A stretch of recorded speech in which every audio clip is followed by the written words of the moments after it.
and welcome back to Last Week in Superhero News. I'm Alex, aka Archie, your host, and we got a big voice today. Where do I start? I mentioned this earlier in the week. San Diego Comic-Con recently passed, which means there is a slew of updates in superhero news just everywhere. Every corner. Go right, superhero news. Left, also superhero news. Up, superhero news. Right in front of you. Why'd you look everywhere else? So we're going to get right into it. We're not going to start with San Diego just yet, because there's one or two things that, is superhero newsworthy at the moment. The first big thing after 3 months, Avengers Endgame has finally surpassed Avatar. Avengers Endgame is now the highest grossing film of all time.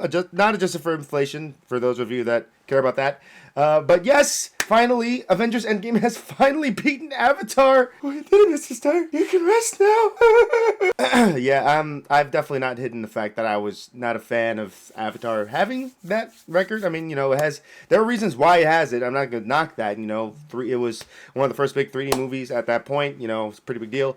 But, yeah, I'm not going to deny the fact that I'm also really glad that Endgame finally beat them. The directors are kinder than I am. There has been respect from both of them, both from the Russo brothers and from James Cameron. So, good for them. That's great. That's good news. And then the other thing outside of San Diego Comic-Con is Shazam recently came out of Blu-ray and DVD. That's what I have gracing my TV behind me. Now, I could be talking about Marvel stuff, but I'm going to save that till the end, because I'm not even going to talk about it anymore, because I'm already hyped about it. We're just going to stop right now, and we're going to start with DC stuff. So first things first, a lot of renewals, new trailers for the DC TV shows, like the trailer for the final season of Arrow. That's gonna hurt. A new trailer for The Flash, a trailer for Batwoman. Those are all looking very exciting. Also a trailer for Supergirl, because I'm gonna use that to segue into the fact that Brandon Routh decided to reveal the fact that for another crossover event of the shows, he's going to be playing Superman again. Do you not remember that? Do you guys remember Superman Returns? It was definitely Christopher Reeves-esque, but it wasn't too popular. But still, you're not gonna deny he looked like a real good Superman, and there he is. And there he is with this new shirt. He's apparently going to be a Kingdom Come version of Superman. He's an older Superman, a little bit jaded and that kind of stuff. And I'm all for it, I don't know why I haven't actually watched many of the DC shows in a while, for a couple seasons. And now I really gotta catch up, because that sounds awesome. Especially considering the fact that he actually plays a character in the series already. He plays the Atom, which is basically, I feel bad describing it this way, but he's basically a mix of Ant-Man and Iron Man. So yeah, he's actually playing two characters. I'm wondering if they're going to show up. But yeah, and also the guy that's already playing Superman in the whole series, he's going to be there as well. So it's just multiple Supermen. I don't know. That's going to be cool. I'm excited. Maybe Henry Cavill will show up. Nah, he's too busy with The Witcher right now. But still, that's pretty exciting. Yeah, some renewals for the DC streaming service shows like Doom Patrol, Titans, a new trailer for an animated Harley Quinn show, which looks fun, and also pretty much mature rated, which is, good, great, that you can just go on and have fun and not hold back. That's good news. If you're hoping for anything movie-wise, though, nope, they didn't show up this year, as far as movies are concerned. And I'm not gonna lie, I'm a little bummed out at that. Guys, really? You didn't have, I don't know, Wonder Woman comes out in less than a year, the second one. I would have liked to, maybe see some new pictures, or a trailer. Trailer would have been nice, like a teaser. Anything on Black Adam? I think that either starts production this year or early next year. What about Suicide Squad? No? All right. Birds of Prey? No. What I'm saying is I kind of feel like they could have had plenty of stuff for San Diego Comic-Con, but they just, as far as movies, they didn't even show up. Which is come on, you just had Shazam, and Shazam was great. I'm actually excited to see what's next in the DC Cinematic Universe, guys. Please, give me something to enjoy. Whatever, that's fine. I'm not going to be upset about it. Oh, I guess, final DC thing, a new trailer for Watchmen, an HBO show, came out, which is apparently, so it is after the events of the Watchmen graphic novel or movie. Graphic novel, I can't really tell. It has the same kind of relatively grayish color the movie had, and you could argue it might have been after the movie, or it could still be the events of the graphic novel. I can't really tell. It can be either way at this point. All I know is it's after the Watchmen story, the main one, graphic novel, movie or otherwise. It looks interesting. I don't really know how interested I am at seeing it anyway. It's kind of weird. Watchmen in and of itself, it's a great story, but anything pertaining either before it or after it, usually tends, I don't know. It looks interesting enough. Maybe I'll check it out. But yeah, here's just stuff. It's apparently in the modern day. The guy that was the bad guy essentially in the original series is the bad guy again. And he's played by DC Alfred.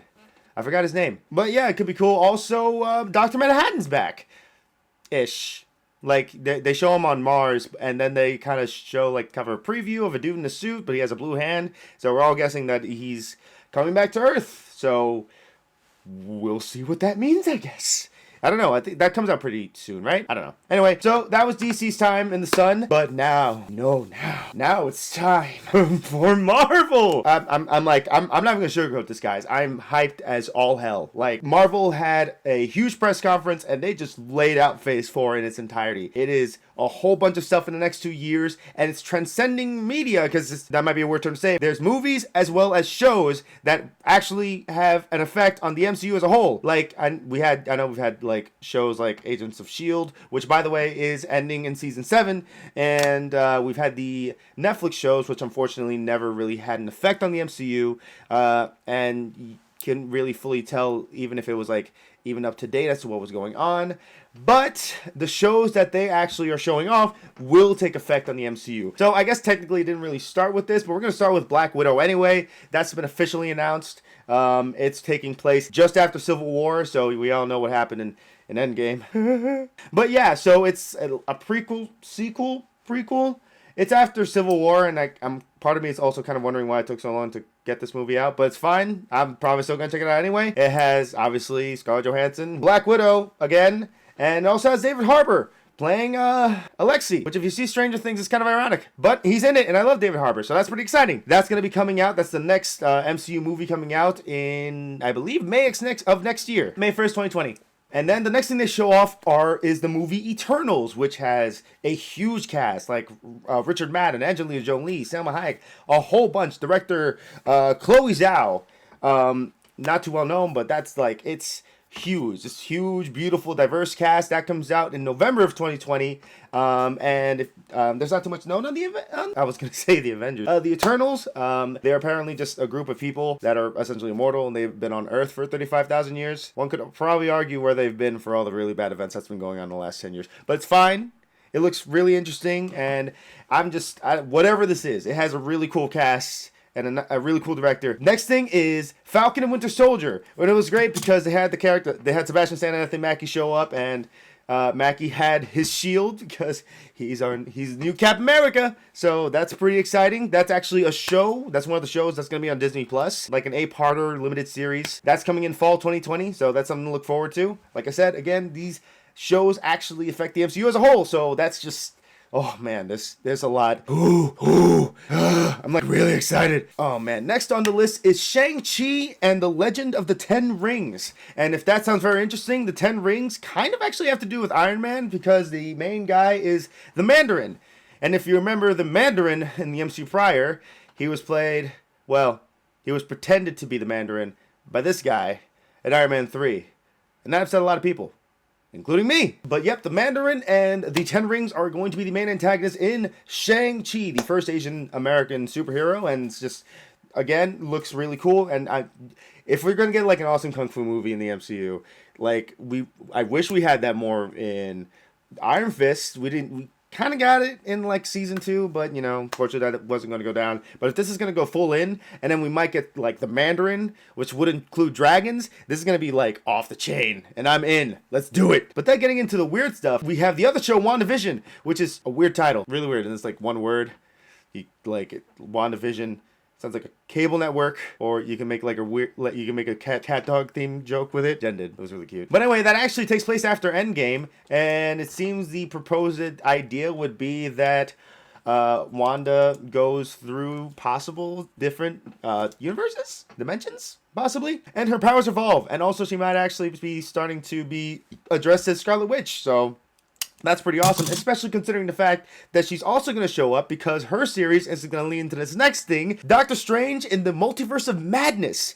I should also probably mention most of the like aesthetics of the logos on these are total winners for me. I love most of these except for one. Gonna talk about that in a bit. But first of all, Doctor Strange in the Multiverse of Madness. It's also going to be starring the Scarlet Witch, and it's also being advertised as the MCU's first horror movie. So it's gonna have some scary elements. I don't know. I don't know if it's gonna really be like super scary, but it's the idea that they're gonna have some horror elements in this, which that alone has me pumped as all hell. I don't know, like, and I wasn't too into Doctor Strange, but now we're gonna get something like that, and we're gonna have Scarlet Witch in it.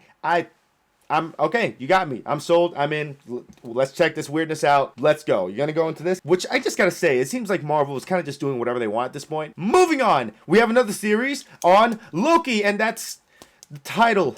It looks like something out of a Ransom note. I don't know what they were trying to go for here. I guess he's mischievous or going through it looks weird. Okay, whatever, that's what they decided, that's fine. But this actually, it is confirmed that this has to do with the Loki that we saw in Endgame, spoiler alert, that takes the Tesseract in that alternate timeline from 2012 and pieced out with the Tesseract. So we're going to be following him, and that's a Loki that doesn't have the character development of the other Loki. God, I miss Ragnarok Loki. But I guess possibly there could be just, character development in a different way with this show.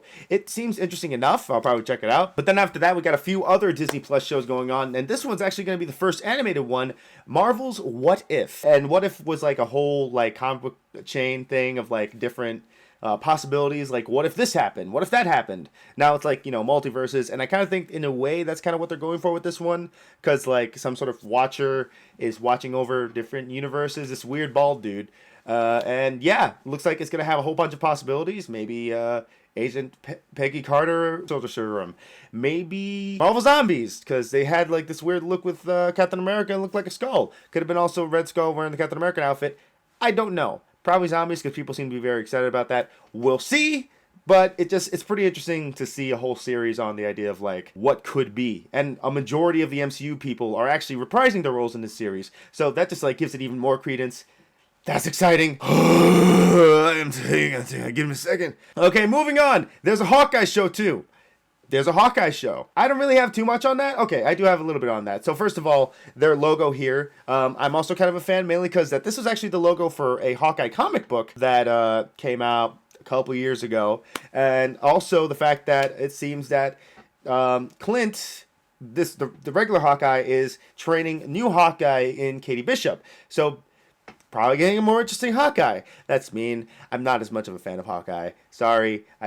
I know people are more fans of. I'm not as much, but I'll give Kate Bishop a chance. I'll probably still watch this anyway because Marvel has me just has me in a vice. But regardless, yeah, that's in summer 2021. I totally skipped. I'm at this point we're in 2021. You know what? Just all the logos. But we're almost done because after this we get Thor 4. Actually, specifically called Thor. I'm totally forgetting what Thor sounds like now. Thor Love and Thunder, which is awesome. It has this awesome logo. I'm just so sold on the fact that they are just showing these off like they're the side of an 80s awesome mural van. So I'm all in. It's directed once again by Taika Waititi, who kind of put his anime adaptation of Akira on hold to go into this, because I'm pretty sure he wanted to do this for a while, which is exciting. A lot of exciting stuff. You got Thor coming back. You got Valkyrie coming back, being shown off as LGBT. Then also, you got Natalie Portman coming back. And you remember her from the first two Thor movies, the ones that people tend to want to forget. Me too, but she's coming back still. And I'm actually very happy about that, especially considering the fact that they're going to make her Thor, female Thor. Because she's also Thor in the comic books. Thor also still exists, but there's another Thor, her Thor, and she's going to show up in this movie. She's going to be worthy too, and I'm excited about that. In the comics, though, she has cancer. Is she going to have cancer? That's going to be a bummer. But she's going to be Thor, though. That's going to be exciting. Oh, my God. Okay, we're almost done, because this is mostly over, but they did announce one more movie. One more. That last one, Blade. They announced Blade. Blade is coming to the MCU. They're really just going to do anything and everything, and I am sold for that, okay? Especially because Blade is going to be played by Mahershala Ali.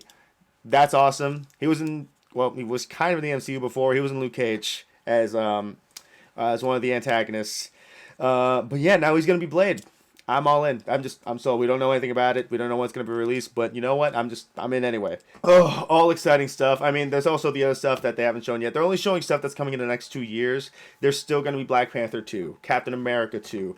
There is apparently also going to be a Fantastic Four movie. They did more or less kind of announce that. Also, I saw something on a Mutants movie. Though Kevin Feige did say nothing on X-Men yet. But they're definitely working on that, which is pretty exciting.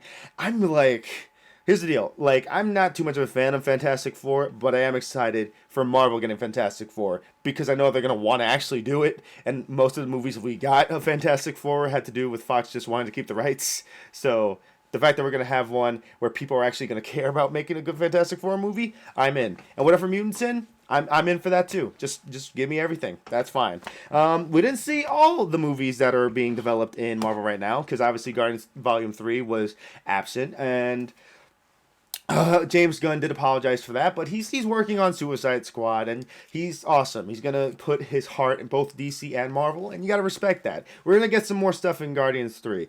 Definitely, just not right now. We're not getting an Avengers movie in Phase 4, which I also think is fair because we just had like the big finale one. I think it's good to take a break on Avengers movies for a little bit, so that's pretty good. And then we also didn't get anything for the next Spider-Man movie because technically the distributors are still Sony. Like, obviously, Marvel does oversee the movies, but Sony still holds the rights and, filming stuff on that, especially considering the fact that there's a condition that the second Spider-Man movie under the MCU, which is Far From Home, if it doesn't make $1 billion, then the rights fully go back to Sony, and Marvel wouldn't be able to oversee it anymore. But if it does hit $1 billion, Marvel can't oversee it.